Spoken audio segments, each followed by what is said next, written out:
You've been putting in the effort to maintain your faith, but deep down something still feels dry and empty. The truth is, it's not that God is distant, it's that something else has shifted inside you. Today, we're going to understand what's really happening and exactly how you can return to real closeness. You open your Bible in the quiet of the morning or late at night. You start to pray. But instead of peace, your mind begins to drift toward your to-do list or unresolved anxieties. You still believe, you still want to be close to Him, but the connection just isn't there anymore, leaving you with rituals instead of a relationship. It's a lingering sense of absence that you can't quite explain. The reason your effort hasn't worked is not because you aren't trying hard enough. It's because you haven't identified what's actually causing the distance. If you've felt this way lately, let me know in the comments. Maybe the issue isn't what you think it is. If this resonates with you, I'd love to hear your thoughts in the comments below. Intimacy with God was never a race of performance. It is a sensitivity of the heart. Remember, He is not distant. He is simply waiting for you to clear the noise so you can hear His whisper once again. Do not be discouraged by the dry days, for it is in that quiet persistence that deep roots are being formed. Today, try something different. Don't try to read more or speak more. Instead, slow down, notice the smallest nudge, and respond to it immediately. That is how you begin your way back. Thank you for spending this time with me, leaning into the depths of the soul. I hope this video helped you find the answer you've been looking for. I'll see you in the next one. Most of us have been there. You push yourself to maintain a prayer routine every morning. You read the scripture faithfully every night. But inside, your soul feels empty, distant. Your first instinct is to blame yourself. You tell yourself that you lack discipline. Or worse, you start believing you simply aren't spiritual enough to feel the connection. But look closer. The truth is, you are still trying. You still deeply care. The problem isn't a lack of effort. The problem is that you've been misdiagnosing the cause of the distance. You are trying to fix the void by increasing the workload, instead of examining the nature of the connection. You think you need to do more, when in reality, you are just moving in the wrong direction. You aren't struggling because you stopped caring. You're struggling because you've been looking in the wrong place. In 1 Samuel chapter 16, verse 7, there is a profound reminder. For the Lord sees not as man sees. Man looks on the outward appearance, but the Lord looks on the heart. We often get so obsessed with the shell of our rituals that we ignore the actual state of our hearts. You've been misreading your own condition. Spiritual frustration does not come from a lack of effort. It comes from a wrong frame of reference. This exhaustion you feel is a signal, not a sentence. So if the problem isn't that you stopped trying, then what actually changed? The truth is, God didn't leave. He didn't become distant or mysteriously silent. It's that your inner world became too loud. We live in an era of constant crowding, constant noise, endless dopamine loops from your screen, unprocessed thoughts and emotions piling up day after day. Your mind is perpetually occupied. You scroll through your phone right before you pray. You fill every silent gap in your day with sound or work. You've left no room for stillness. When your interior life is cluttered with cognitive noise, you lose the ability to perceive subtle presence. Intimacy isn't lost, it's just buried. You cannot hear a whisper in the middle of a screaming crowd. In Psalm 46, verse 10, there is a command that is brief yet piercing. Be still and know that I am God. Being still is more than just stopping your speech. It's about clearing the congestion in your soul. If you don't create the space, you will never feel the presence. And when that noise stays long enough, something inside you starts to change. Spiritual sensitivity doesn't vanish overnight. You don't suddenly lose your heart. You slowly stop noticing that you did. You still function. You still show up.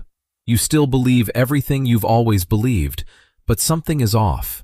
The internal prompting that used to be so sharp is now just a faint echo. You start delaying the things you know are right, and the scariest part is, you no longer feel the friction.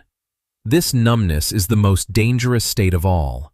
It doesn't trigger loud alarms. It is as silent as anesthesia. In Ephesians chapter 4, verse 30, there is a haunting plea, "And do not grieve the Holy Spirit of God." Grieving him often starts with becoming indifferent to the smallest nudges. You aren't distant from God because he moved. You are distant because your senses have become dull. You look, but you don't see. You hear, but you don't perceive. It isn't a loss of faith, it's a loss of resonance. So if the issue is not distance but dullness, then intimacy won't return the way you think. The truth you need to face right now is this: God never left. He has been there, fully and unchanging, through every single moment you felt empty. He has been present, the whole time. The issue was never his absence. The issue was your inability to perceive him. You are like someone standing in the middle of a blazing sun, eyes squeezed shut, wondering why the world is so dark. So, how do you regain that sensitivity? How do you wake up the senses that have fallen asleep and feel the intimacy you've been longing for? The answer doesn't lie in trying to run faster. It lies in a shift that very few people are willing to make. Most of us make the mistake of thinking that to regain intimacy, we have to do more. But the truth is the exact opposite. Intimacy doesn't grow from doing more. It grows from responding more. I want you to understand a new definition. Intimacy equals noticing plus responding. It is not a vague emotion. It is a relational reflex. When you feel a gentle nudge to apologize to someone, do it immediately. When you feel the need to stop in the middle of your chaos just to breathe and give thanks, stop right then. Intimacy is built in the tiny moments where you choose not to ignore his voice. In John chapter 14, verse 21, Jesus says, "Whoever has my commandments and keeps them, he it is who loves me. And he who loves me will be loved by my Father, and I will love him and manifest myself to him."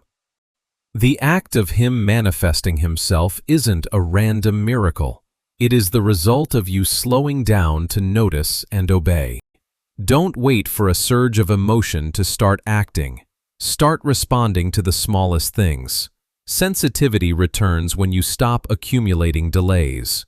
And this is where most people get it wrong again.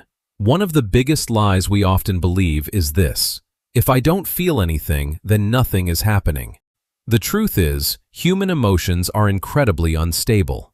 If you rely only on a spiritual high to fuel your faith, you will always live in a loop of insecurity. True intimacy is not measured by explosive experiences.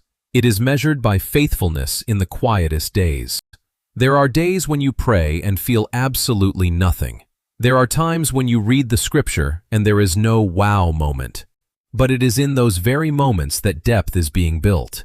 Maturity is not an immediate powerful experience. It is the invisible accumulation of right choices. In Galatians chapter 6, verse 9, we are reminded, "And let us not grow weary of doing good, for in due season we will reap, if we do not give up." Reaping intimacy is often a silent process. Stop judging your relationship with God based on the intensity of your feelings. Judge it by your consistency, even when everything seems silent.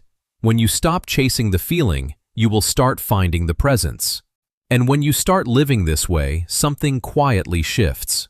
The ultimate truth is this: intimacy with God has not disappeared. Only your awareness and your sensitivity have been affected by the noise and the numbing. This doesn't mean you've failed. It simply means your sensitivity needs to be rebuilt, intentionally. If you've stayed with this message until the very end, it's proof that you still deeply care. You still long for more, and you have no intention of giving up on this journey. Closeness is not built in a hurried race, but in every quiet moment we choose to return. If there is one thing you've realized or one small shift you're making today, I'd love to hear it in the comments. And if you want to keep growing and staying grounded in a faith that runs deep, let's continue walking this path together. He is closer than you think, and you are not alone in the return.